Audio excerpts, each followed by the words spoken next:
नमस्कार. आता सर्वांना माहिती आहे एम-पी-एस-सी राज्यसेवेच्या प्रिलिमसाठी जवळपास 15 दिवस राहिलेले आहेत आणि उरलेले जे अखेरचे काही दिवस असतात ना, त्या टाईममध्ये डेफिनेटली प्रत्येक मुलांच्या मनामध्ये भीती असते, फिअर असते, दॅट इज अँक्झायटी असते, होणार की नाही होणार, बरेचसे मनामध्ये प्रश्न असतात. पण या 15 दिवसामध्ये कितीही टेन्शन, प्रश्न काहीही झालं, तरी एक नेहमी लक्षात ठेवा, की आपला माइंडसेट जो आहे ना, तोच प्रत्येक गोष्टी बदलवू शकतो. दॅट इज माइंडसेट राईट राहिलं तर it can change lot of things. आणि या व्हिडिओमध्ये आपण हे पुढच्या 15 दिवसामध्ये कुठल्या गोष्टीकडे लक्ष द्यायला पाहिजे आणि कुठल्या गोष्टीकडे लक्ष नाही द्यायला पाहिजे, that is do and don'ts, हे सर्व डिस्कस करणार आहोत. तर सर्वात पहिले and the most important thing असं आहे की आता उरलेले 15 दिवसामध्ये तुम्हाला कुठलेच नवीन रिसोर्सेस नाही वापरायचे आहेत. जे काही तुम्ही वाचलेलं आहे ऑलरेडी त्यांनाच फक्त रिवाईज करायचं आहे. ॲक्टिव्हली रिकॉल करत जा आणि फक्त रिव्हिजनकडे लक्ष द्या. कुठलेच नवीन रिसोर्सेस नाही वाचायचे. जरीही तुमचा एखादा सब्जेक्ट राहिलेला असेल, तो एखादा टॉपिक राहिलेला असेल, त्याच्याकडे लक्ष नको द्या. आणि जर द्यायचीच इच्छा झाली तर 1 घंटाच्या जास्त त्याच्यावर टाईम इन्व्हेस्ट करायचं नाही आहे. ठीक आहे, लवकरात लवकर 10-20 तारखेच्या आतमध्ये तुम्ही ते निपटवून घ्या आणि त्याच्यानंतर काहीच नाही करायचं. डेलीचं 1 किंवा 2 घंटा, त्याच्यापेक्षा जास्त द्यायचं नाही कुठल्याच नवीन टॉपिकला. Only revise the already studies subject. ठीक आहे, तेच बुक्स, तीन, nothing new. The second most thing, आता मी माझ्या क्रॅश कोर्सच्या मुलांना, इव्हन रिव्हिजन बॅचच्या मुलांना पण सांगितलं आहे की 15 तारखेच्या नंतर कुठल्याच प्रकारचे रिव्हिजन द्यायचे, रिव्हिजन म्हणजे आपल्याला मॉक्स नाही द्यायचे आहे, कुठलंच मॉक्स नाही द्यायचे आहे. मॉक्स आता डायरेक्टली शिफ्ट होणार towards the PYQ. Only focus on PYQ. ठीक आहे, PYQ एकच आहे जे तुम्हाला डेफिनेटली MPSC राज्यसेवेच्या प्रिलिम्ससाठी क्रॅक करायला हेल्पफुल राहणार, रादर दॅन एनी कोचिंग मॉक्स. कुठली कितीही चांगली कोचिंग असली तरी कुठल्याच मॉक्सवर फोकस नाही करायचं आहे. 15च्या नंतर फक्त PYQ करा. त्याचबरोबर एक गोष्ट लक्षात ठेवा, जर एखाद्या मुलांनी कुठलीच मॉक्स नसेल दिली, 0 मॉक्स, तर एखाद मॉक्स तो देऊ शकते, ते पण 20 तारखेच्या आतमध्ये. त्याच्यानंतर फक्त PYQला फोकस करणे गरजेचे होऊन जाते. त्याचबरोबर we will see if time matches, आपण 1-2 PYQ जो आहे त्याला लाईव्ह सॉल्व्ह करू यूट्यूबला. ठीक आहे, त्याचं पण मी तुम्हाला सांगून देणार. अँड द थर्ड थिंग असं आहे की बघा, आता काय करायचं आहे, उरलेले जे हे 15 दिवस आहेत ना, तर तुम्हाला तुमचं दिवस प्लॅन करायचं आहे. ठीक आहे, स्वतःचा शेड्यूल बनवा. आता काही मुलं म्हणणार, मॅम तुम्ही ऑलरेडी जसे टार्गेट देत होत्या तसं तुम्ही आम्हाला टार्गेट द्या. पण बघा कसं असते, सर्व मुलांचं काही वीक एरियाज ना डिफरंट असते. आज मला एका मुलाचं पॉलिटी वीक असेल, दुसऱ्या मुलाचं जॉग्राफी वीक राहू शकते. तर आपल्या स्ट्रेंथ आणि वीकनेसच्या अकॉर्डिंग तुम्हाला आपला शेड्यूल डिझाईन करायचा आहे. आणि don't try to copy other. ठीक आहे, एक मुलगा जर 5 तास वाचत असेल आणि एक मुलगा 10 तास वाचत असेल, ठीक आहे, तर कोणाला कम्पेअर करायचं नाही. हे आपल्याला जितकी कॅपॅसिटी आहे, आता मला माहिती आहे एक्झाम जवळ आली आहे, तर तुम्ही तुमचे अभ्यासाचे जे स्टडी अवर्स आहे त्याला डेफिनेटली इन्क्रीज करणार, ते तर आहे. पण तेच आपल्या शेड्यूलला स्वतः मॅनेज करायचं आहे. तुमच्या दिवसाला मॅनेज करा, दॅट इज प्लॅन करा. एका दिवसाआधी दुसऱ्या दिवशीचा टार्गेट डिसाईड राहायला पाहिजे आणि तो टार्गेट एका पेजवर लिहा.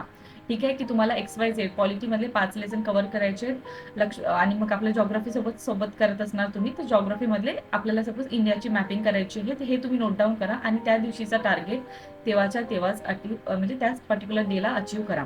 आणि सेकंड इम्पॉर्टंट थिंग ती अशी आहे की आता बघा, तुम्हाला माहिती आहे आपला MPSCचा पेपर जो असतो नेहमी 10 वाजता असतो. ठीक आहे, तर आतापासूनच तुमच्या ब्रेनला 10 वाजता ऍक्टिव्ह राहण्याची, एक जी म्हणतात ना ऍक्टिव्ह राहील, या हिशोबाने माइंडला ट्रेन करा. कसं करायचं आहे, तर कसं आपल्याला बघा, ज्या दिवशी एक्झाम राहणार आहे त्या दिवशी जवळपास तुम्ही 8 वाजता किंवा 7 वाजतापर्यंत उठला, 8 वाजतापर्यंत फ्रेश झाले, ब्रेकफास्ट वगैरे होऊन 9 वाजतापर्यंत तुम्ही सेंटरला पोहोचून जाता. ठीक आहे, मग 9 वाजतापासून तसं काय करायचं, आपण एक्झामला जसं गेल्यानंतर आपण काय करतो, थोडं वाचत वगैरे बसतो किंवा थोडंसं रिलॅक्स करतो. तर आपल्याला काय करायचं आहे, डेली आता 15 तारखेपासून रेग्युलरली आपल्याला 9 वाजता पासून अभ्यासाला बसायचं आहे. आणि मग 10 ते 12 जो आपला स्लॉट असतो, दॅट इज एक आहे की एक्झाम होणार आहे 10 ते 12, तर ह्या स्लॉटमध्ये आपल्याला कुठला ना कुठं MCQ सॉल्व्हिंग किंवा रिव्हिजनवर फोकस द्यायचा आहे. इन शॉर्ट तुमचं माइंड नेहमी फोकस राहायला पाहिजे, त्याच्यासाठी तुम्हाला स्टडीला बसायचं आहे. कुठल्याही हालतीत 10 वाजता तुमचा अभ्यासचं टायमिंग प्रॉपरली बनवून राहायला पाहिजे. ठीक आहे, 9 वाजता पण स्टार्ट करू शकता, पण मोस्टली आपला 10 वाजता आहे, तर आपण 10च्या हिशोबाने माइंड एंगेज राहायला पाहिजे, तसं हिशोबाने थोडंसं प्लॅन बनवा.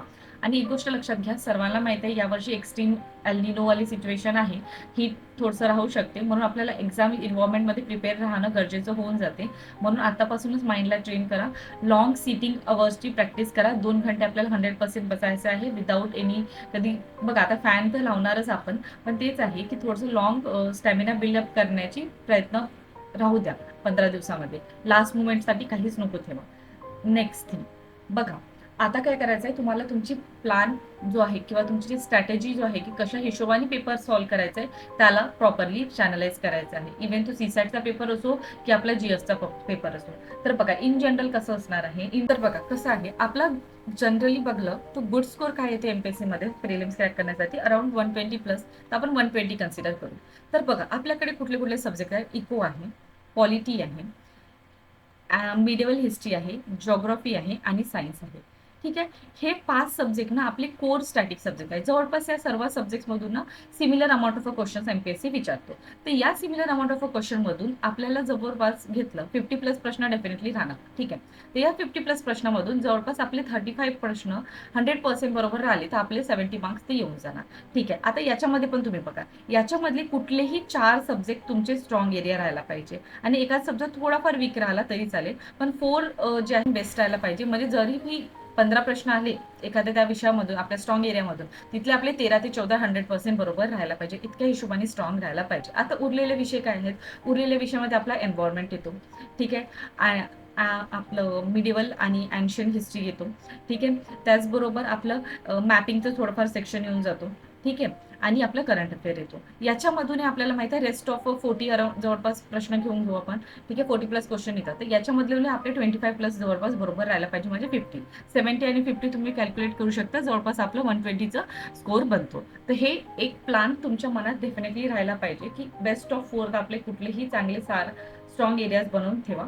ठीक आहे, आणि याला थोडंसं प्रॉपरली वर्क करील, त्याच्यासाठी रिव्हिजन प्रॉपरली करत राहा. ठीक आहे, आणि बघा आता कशा हिशोबाने पेपर सॉल्व्ह करायचं हे पण तुमचं चांगल्याने बनून राहायला पाहिजे. मी एक ऑलरेडी व्हिडिओ अपलोड केलेला होता आणि त्याच्यामध्ये मी तुम्हाला सांगितलं होतं की नेहमी पेपर आपल्या स्ट्रॉंग एरियाज पासूनच चालू करायचं. कधीही स्ट्रॉंग एरिया जो राहतो आपला तिथूनच पेपर स्टार्ट करायचं, म्हणजे इनिशियल जो बूस्ट लागतो आपल्याला, एक कॉन्फिडन्स जो लागतो तो तेव्हाच येणार आहे. आणि कॉन्फिडन्सनीच बरेचसे खेळ आपल्याला जिंकता येतो. त्याच्यामुळे आपल्याला कॉन्फिडन्ससाठी स्ट्रॉंग एरियापासूनच पेपर स्टार्ट करायला पाहिजे. सो तुमची जी स्ट्रॅटेजी आहे ती 100% बनवून राहायला पाहिजे. नेहमी स्ट्रॉंग एरियापासून सुरू केल्यानंतरच तुम्हाला एक बूस्ट मिळणार. सो सीसॅट आणि जीएस दोघांची ही स्ट्रॅटेजी प्रॉपरली चॅनलाइज करा. आखरीच्या दिवसासाठी ठेवा नको. ठीक आहे, त्याचबरोबर लास्टच्या दिवसामध्ये हेल्थला प्रोटेक्ट करणं इम्पॉर्टंट होऊन जाते. म्हणून इनफ स्लीप राहायला पाहिजे, म्हणजे 8 तास आपले जवळपास झोप रोज व्हायला पाहिजे. त्याचबरोबर हेल्दी खा, जंक फूड वगैरे थोडंसं अवॉइड करा आणि एक स्टेबल रुटीन राहू द्या. रोजचं जर डिसाईड केलेलं आहे की 7 वाजता उठायचं आहे तर 7 वाजता उठा. आणि मी जसं सांगत आहे 10 ते 12 तुम्हाला डेफिनेटली एंगेज ठेवायचं आहे तुमच्या ब्रेनला. ठीक आहे, आणि स्टॅमिना बिल्ड करून ठेवायचा आहे. तर 10 ते 12 अभ्यासाला आपल्याला 100% बसायचं आहे, हे मनात नेहमी ठेवा. ठीक आहे, त्याचबरोबर आता कुठल्या गोष्टी नाही करायच्या आहेत तर बघा, वीक कोर एरियाज. बघा प्रत्येक मुलांचे ना वीक एरियाज काही नाही तर काही असेल. ठीक आहे, आता वीक आहे तर ते ठीक आहे. वीक एरियावर नेहमी 1 ते 2 तास टाइम द्यायचा त्याच्यासाठी. ठीक आहे, ते पण आपलं 25 किंवा 25 नाही तरी 20 तारखेपर्यंत किंवा 21-22 घेऊ शकता. पण रेस्ट ऑफ द टाइम तुमच्या स्ट्रॉंग एरियाला इनफ स्ट्रॉंग बनवण्यासाठी काम करा. ठीक आहे, द्यायचं असं नाही. एखाद टॉपिक राहू शकतो एखाद्या मुलाचं वीक. ठीक आहे, त्याच्याकडे लक्ष देणं गरजेचं आहे. तर 20 तारखे किंवा 22 तारखेपर्यंत द्या. पण सपोज तुमचा एखादा पूर्ण सब्जेक्टच राहिलेला आहे, त्याचे फक्त इम्पॉर्टंट पीवायक्यूच्या अकॉर्डिंग इम्पॉर्टंट टॉपिक्सलाच करून घ्या. ठीक आहे, जास्त त्याच्यामध्ये वेळ नको घालवा आणि स्ट्रॉंग एरियाला थोडं जास्त लक्ष द्या.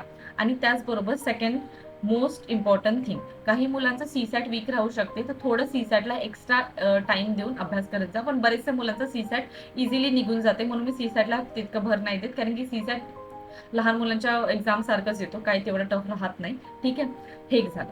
त्याच्यानंतर आता लास्ट क्रुशियल मोमेंटमध्ये फक्त तुमच्या स्टॅटिक कडे लक्ष द्या. मी बरेच मुलांना सांगते static must be your priority. Second तुमची प्रायोरिटी राहायला पाहिजे तुमचं PYQ आणि थर्ड वर येणार तुमचं current affair. Don't focus on current affair at this point of time a lot. थोडंफार वाचायचं, रेग्युलरली जितके काही क्वेश्चन्स आहेत त्याला सॉल्व्ह करायचे, किंवा जो आपला 800 प्रश्नाचा सेट आहे ना, ठीक आहे, त्याला वगैरे तुम्ही सॉल्व्ह करू शकता. ठीक आहे, आणि जे काही तुमचे मटेरियल आहे त्याला रिवाईज करा. नवीन रिसोर्सेस नाही वाचायचे, ओनली स्टॅटिकला इम्पॉर्टन्स द्यायचा आहे as compare to other current affair portion. ठीक आहे, आणि नेक्स्ट आहे PYQ. ओके, त्याचबरोबर आता बघा, लास्टच्या काही दिवसात फिअर विल बी नॉर्मल.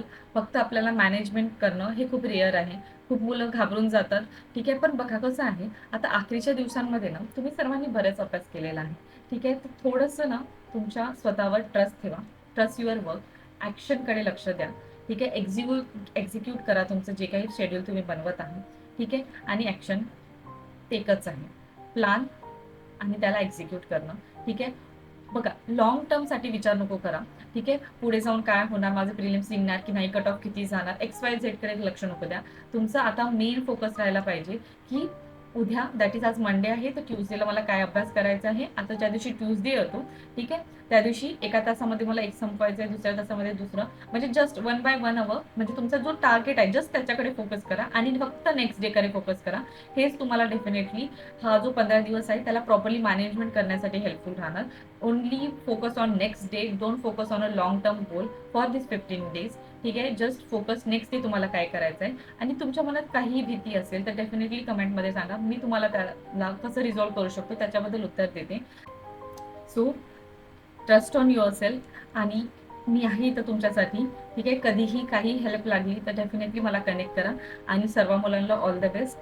भेटूया लवकरच नेक्स्ट व्हिडिओमध्ये.